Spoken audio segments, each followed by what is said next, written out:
মূল বিষয় আজকে তো আমরা ভেবেছিলাম যে নুরুল হক নূরের উপরে কারা হামলা করেছে তাদেরকে আইডেন্টিফাই করে তাদেরকে আইনের আওতায় আনা, কিন্তু সেখানে আবারও নির্বাচন, যেটা মোহাম্মদ তারেক রহমান যেটা বললেন যে নির্বাচন করতে চায় না, তাহলে নূরের উপর হামলাটাকে আপনি কিভাবে দেখবেন? আচ্ছা, প্রথমত হলো আমরা এখানে যখন ঢুকছিলাম তখনই সম্ভবত প্রধান উপদেষ্টা প্রেস সেক্রেটারি ব্রিফ করছিলেন। ব্রিফটা ভালো করে শুনতে পারলে ভালো হতো। সরকারের তরফে তারা কি বলেছেন আমি যদ্দূর জানি যে আজকে মূলত এই যে 3 দলের সাথে বৈঠক, এটার প্রধান ব্যাপার হলো নুরুল হক নূরের উপর হামলার পরে যে অবস্থাটা হয়েছে রাজনৈতিক পরিস্থিতি, রাজনৈতিক, কারণ এইটা বিচার যেভাবে করতে হবে এটা তো শুধু একটা বিচার না, এটা তো একটা বিরাট সিগন্যাল।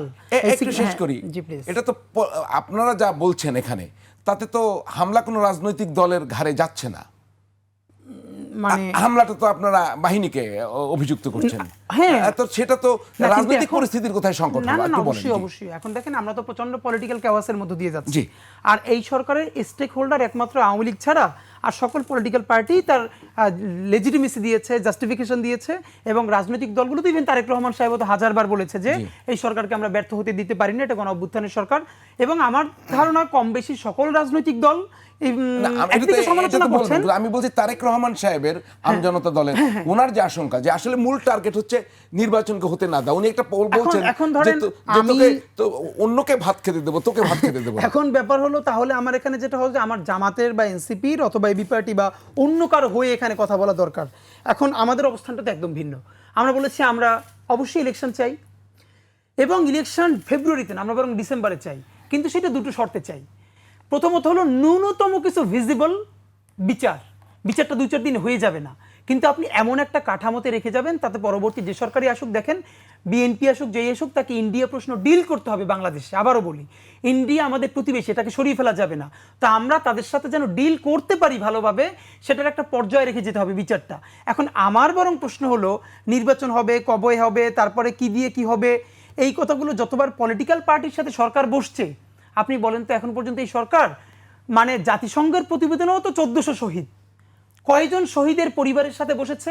রাজনৈতিক দল ইনক্লুডিং সরকার তারা যে বসতে পারছে কিসের স্টেকের উপরে? তো প্রশ্নটা সেখানেই, শহীদদের জন্য বসছে না, সংস্কার করছে না, নির্বাচন চাচ্ছে না, তাহলে চাচ্ছেটা কি? না, কি চাচ্ছে সে নিজেও জানে না।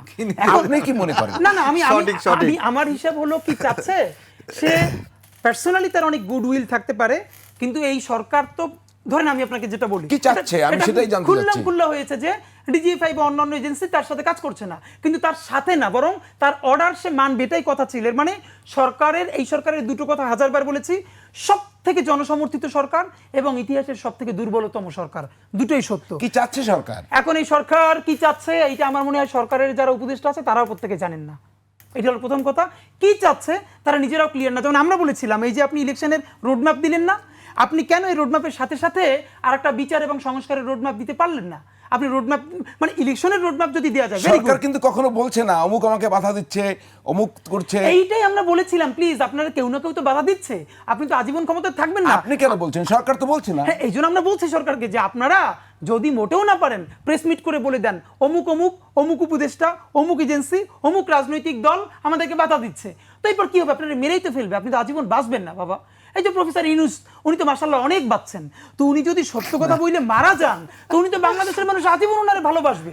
আবার ধরেন যদি বেঁচেও থাকে মানুষ মির্জাফরের মতো, তাতেও তো কোনো লাভ নাই। তো আমরা বরং কি চাই, আমাদের এই জুলাইকে কারা বেহাত করছে সেই সত্যটা বইলে কেউ দিক। জি, মোহাম্মদ